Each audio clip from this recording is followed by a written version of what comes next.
এই যে একটু কয়েক ফোঁটা ব্লাড জাস্ট হাত দিয়ে চেপে বের করে ফেলুন।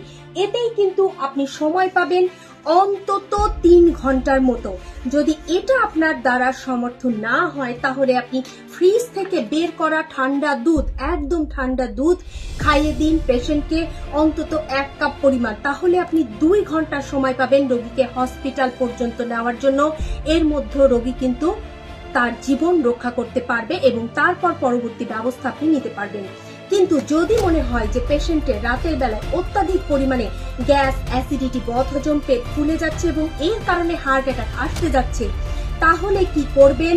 এই যে আপনাদের এই আঙ্গুলে থাম্বের যে এই যে অংশটা, এই যে কর্ডটা, এখান পর্যন্ত একটা মাপ দিন পেশেন্টের, আপনার হাত দিয়ে মাপ দিন এই অংশটায়, অর্থাৎ এই পর্যন্ত যেটা হবে সেখানে খুব জোরে জোরে 30 বার চাপ দিন। আবার 1 মিনিট অপেক্ষা করুন, আবার 30 বার চাপ দিন।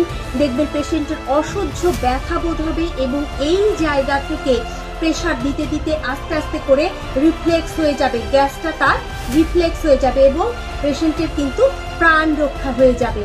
তাহলে অবশ্যই ভিডিওটি নিজে খেয়াল রাখবেন জীবন সেভ করার জন্য এবং অপরকে জীবন সেভ করার কাজে সাহায্য করার জন্য ভিডিওটি সবার মাঝে শেয়ার করে দিবেন।